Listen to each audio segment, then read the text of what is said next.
Hello আমার প্রিয় বন্ধুরা, তোমরা সবাই কেমন আছো? আশা করছি সকলেই অনেক অনেক ভালো আছো। তো বন্ধুরা, আমি সৌরভ। পাশের বাড়ি লিমা কাকিমাকে নিজের মায়ের আসনেই বসিয়েছিলাম। আমি প্রায় রাতেই তার পাশে গিয়ে ঘুমাতাম, এই ভেবে যে আমি থাকলে হয়তো তিনি একা ভয় পাবেন না। কিন্তু সেই রাতের ঘটনায় আমার বোধশক্তির লোপ পেয়েছিল। কারণ মাঝরাতে রিমা কাকিমা আমার হাতটা নিয়ে তার শরীরের এমন এক অংশে বোলাতে শুরু করলেন যে সেই স্পর্শের নেশায় আমি ভুলে গিয়েছিলাম তিনি আমার মা তুল্য কাকিমা। এরপর তিনি আমার কানের কাছে মুখ এনে ফিসফিস করে বললেন, সৌরভ, শুধু একবার। আমার আমি তখন সেই নেশায় ভোন হয়ে সবকিছু ভুলে গিয়ে কাকিমাকে, আসলে আমি আর বিশাল এক কলেজে পড়তাম এবং বিশালের মা অর্থাৎ রীতা কাকিমার সঙ্গে আমার বাবা মায়ের সম্পর্ক ছিল অত্যন্ত গভীর।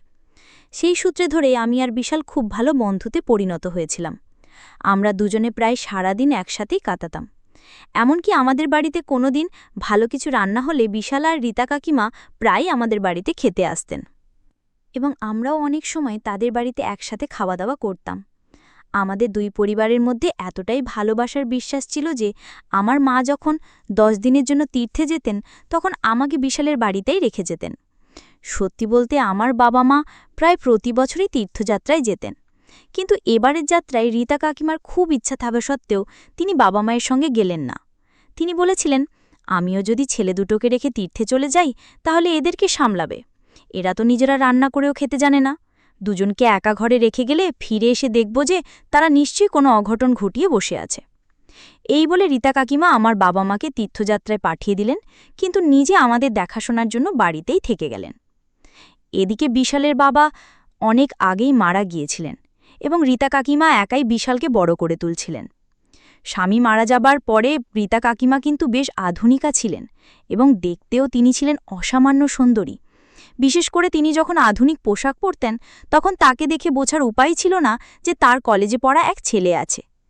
রীতা কাকিমা যখনই একটু সাজগোজ করতেন তখনই আমাকে জিজ্ঞাসা করতেন, দেখো তো আকাশ, আমাকে কেমন লাগছে। আমিও তাকে নিজের কাকিমা ভেবে তার সৌন্দর্যের অনেক প্রশংসা করতাম এবং মাঝে মাঝে বলতাম কোন রঙের পোশাকে তাকে বেশি মানায়। আমার মুখে নিজের রূপের প্রশংসা শুনে রীতা কাকিমা প্রায় খুব খুশি হয়ে আমাকে জড়িয়ে ধরতেন।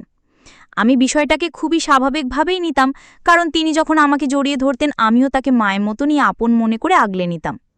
কিন্তু আমি স্বপ্নেও কল্পনা করতে পারিনি যে তার মনের গভীরে আমাকে নিয়ে এমন নোংরা চিন্তা ছিল। এরপর আমার বাবা মা যখন তীর্থযাত্রায় চলে গেলেন আমি নিজের বাড়িতে তালা দিয়ে বিশালের বাড়িতে চলে গেলাম, কারণ আমাদের বাড়ি দুটো ছিল একেবারে লাগোয়া। আমাদের বাড়ি এতটাই কাছাকাছি ছিল যে আমার ঘরের জানলা দিয়ে বিশালের ঘরটা পরিষ্কার দেখা যেত। সেদিন আমার বাবা মা যখন তীর্থের উদ্দেশ্যে রওনা হলেন তখন রীতা কাকিমা তাদের বলেছিলেন, দাদা ও বৌদি, আপনারা একদম চিন্তা করবেন না, আকাশ আমার কাছে খুব ভালো থাকবে, আর ওরা দুজন যদি আমার কথা না শুনে বা খুব দুষ্টুমি করে তাহলে দুজনের গান ধরে আচ্ছা করে মলে দেব, তাহলেই আবার সোজা পথে চলে আসবে।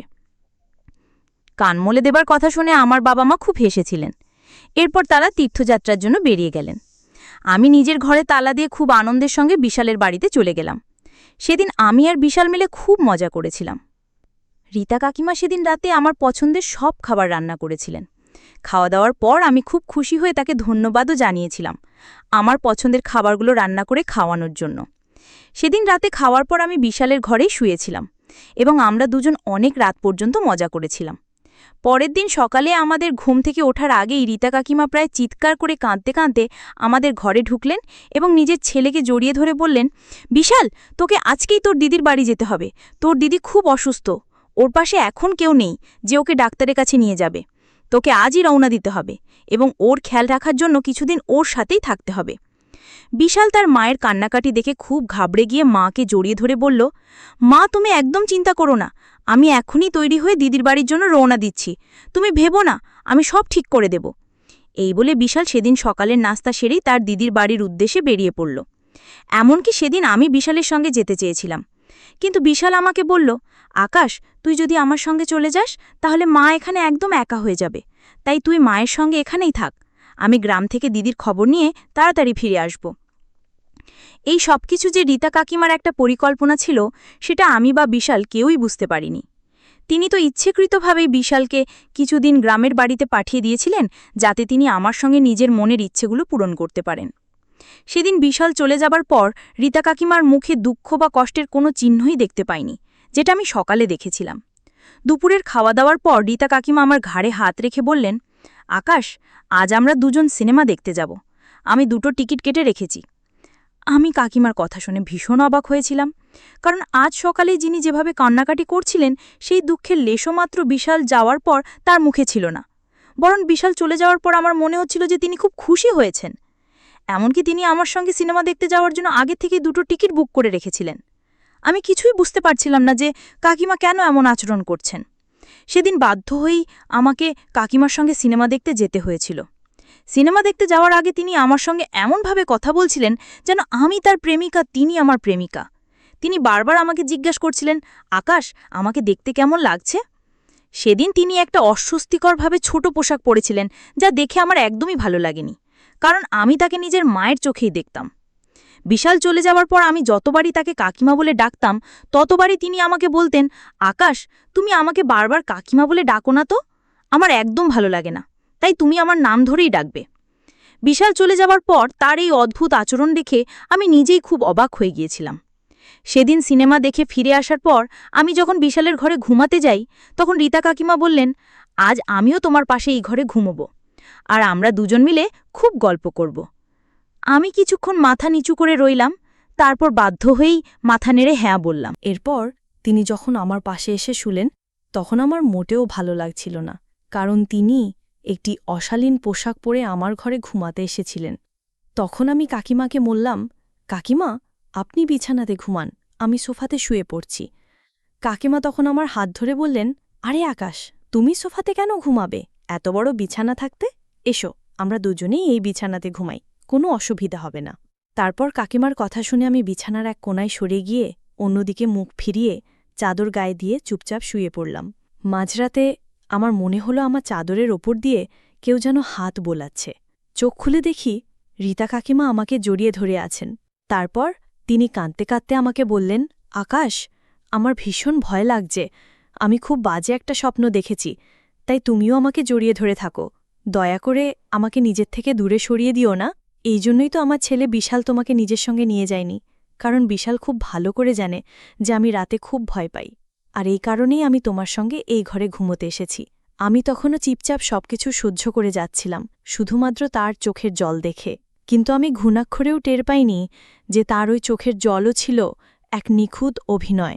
পরের দিন সকালবেলা রীতা কাকিমার আচরণ দেখে আমার আর কিছুই বুঝতে বাকি রইল না যে তিনি আমার থেকে কি চাইছেন। পরের দিন দুপুরবেলা তিনি স্নান করে একটা পাতলা ও প্রায় স্বচ্ছ পিঠকাটা নাইটি পরলেন। তারপর খুব জোরে জোরে আমার নাম ধরে নিজের ঘরে ডাকলেন। আমি যখন তার ঘরে গেলাম, তখন তার দিকে তাকিয়েই আমি লজ্জায় মাথা নিচু করে ফেললাম। তারপর বললাম, কাকিমা, আপনি আমাকে কেন ডাকলেন? তিনি তখন আমার কাছে এসে আমার ঘাড়ে হাত রেখে বললেন, আকাশ, কতবার বলেছি আমাকে কাকিমা বলা বন্ধ করো। আমি কত সুন্দরী আর তরুণী, তবুও তুমি আমাকে কাকিমা বলে ডাকো। আচ্ছা ঠিক আছে, চলো, আর বেশি কথা না বাড়িয়ে এই ক্রিমটা আমার পিঠের মধ্যে মাখিয়ে দাও। কাকিমার কথা শুনে আমি হতবম্ব হয়ে তার চোখের দিকে তাকিয়েছিলাম, কারণ তিনি কেন এসব করছেন তা আমার মাথায় আসছিল না। আমার মনে হচ্ছিল তিনি নিজের সমস্ত লজ্জা শরম ত্যাগ করেছেন। আমি তখন রেগে গিয়ে বললাম, আমি আপনার পিঠে ক্রিমটা লাগাতে পারবো না। কাকিমা তখন আমার দিকে তাকিয়ে বললেন, আরে, এত লজ্জা পাওয়ার কি আছে? তোমার নিজের মা যদি বলতো, তাহলে কি তুমি তোমার মায়ের পিঠে বা পায়ে ক্রিম লাগিয়ে দিতে না? তিনি যখন আমার মায়ের কথা বললেন, তখন আমার ইচ্ছা না থাকা সত্ত্বেও আমি মুখটা অন্যদিকে ঘুরিয়ে তার পিঠে ক্রিম লাগিয়ে দিলাম। কিন্তু সেদিন রাতে কাকিমা যখন আবার আমার ঘরে ঘুমোতে এলেন, তখন তিনি তার সব সীমা অতিক্রম করে গেলেন। অনেক চেষ্টার পরেও যখন আমি তার মনের ইচ্ছা পূরণ করলাম না, তখন সেদিন রাতে যখন আমার ঘরে ঘুমোতে এলেন, তখন আমি আগের দিনের মতোই তার সঙ্গে বেশি কথা না বলে ঘরের এক কোণায় গিয়ে নিজেকে গুটিয়ে চাদর মুড়ি দিয়ে শুয়ে পড়লাম। তারপর হঠাৎ করে মাঝরাতে রীতা কাকিমা আমাদের জড়িয়ে ধরে আমার হাতটি তার শরীরের এক বিশেষ জায়গায় রাখলেন আর বললেন, আকাশ, শুধু একবার, আমি আর নিজেকে ধরে রাখতে পাচ্ছি না।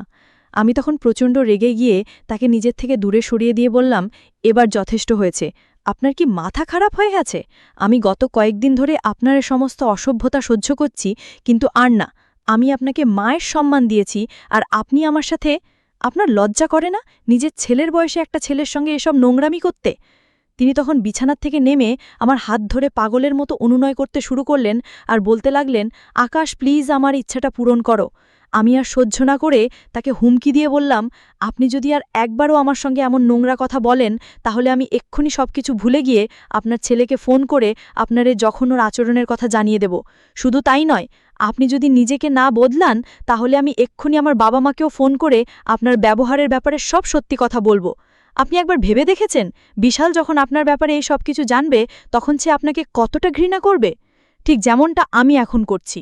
কেন আপনি আমার সঙ্গে এমন করলেন? আমার কথাগুলো শোনার পর তিনি বুঝতে পারলেন যে কিছুক্ষণের ভোগ আর লালসা পূরণ করার জন্য তিনি সবকিছুই শেষ করে ফেলতেন। তখন তিনি আমার কাছে ক্ষমা চেয়ে বললেন, আসলে আকাশ, তুমি অনেক তরুণ আর দেখতেও খুব আকর্ষণীয়, তাই আমি ভেবেছিলাম আমার সৌন্দর্যের জালে তোমাকে ফাঁসিয়ে নিজের ভোগ আর লালসা মেটাবো। কারণ আমিও তো একজন মানুষ, আমারও কিছু অনুভূতি আছে।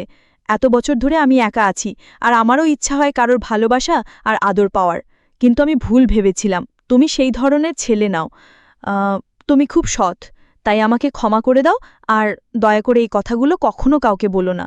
আমি তোমাকে কথা দিচ্ছি আমি আর কোনোদিন তোমাকে ওই খারাপ নজরে দেখব না। তারপর কাকিমার কথায় বিশ্বাস করে আমি আর এই কথাগুলো কাউকে জানাইনি, কারণ এসব কথা প্রকাশ পেলে আমাদের দুই পরিবারের মধ্যে সম্পর্কটা নষ্ট হয়ে যেত আর রীতা কাকিমা তার নিজের ছেলের চোখেও খারাপ হয়ে যেতেন। তাই আমি আর সম্পর্কগুলোতে নষ্ট করতে চাইনি। সেদিনের পর থেকে সবকিছুই ঠিক হয়ে গিয়েছিল। সেদিনের পর থেকে রীতা কাকিমা নিজের ভুল বুঝতে পেরে আমার সঙ্গে আর কোনোদিনও সেরকম নোংরা আচরণ করেননি। এমনকি একদিন আমি রীতা কাকিমাকে ব্যক্তিগতভাবে এটাও বলেছিলাম যে আপনি যদি দ্বিতীয়বার বিয়ে করতে চান তাহলে আমি বিশাল ভাইয়ের সঙ্গে এই ব্যাপারে কথা বলবো আর একজন ভদ্রলোক খুঁজে আপনার আবার বিয়ের ব্যবস্থা করে দেব। রীতা কাকিমা তখন আমার কথায় হেসে বলেছিলেন, আমি নিজের ভুলটা বুঝতে পেরেছি, তাই শুধুমাত্র নিজের ইচ্ছা পূরণ করার জন্য আমি আর বিয়ে করতে চাই না। এখন আমাদের মধ্যে আগের মতোই আবার সবকিছু ঠিকঠাক হয়ে গেছে আর আমার বাবা মাও তীর্থযাত্রা থেকে ফিরে এসেছেন। তো বন্ধুরা, আজকের গল্পটি এই পর্যন্ত। গল্পটি তোমাদের কেমন লাগলো অবশ্যই কমেন্ট করে জানাবে। আরও এমন নতুন নতুন গল্প পেতে চ্যানেলটিকে সাবস্ক্রাইব করতে ভুলো না যেন।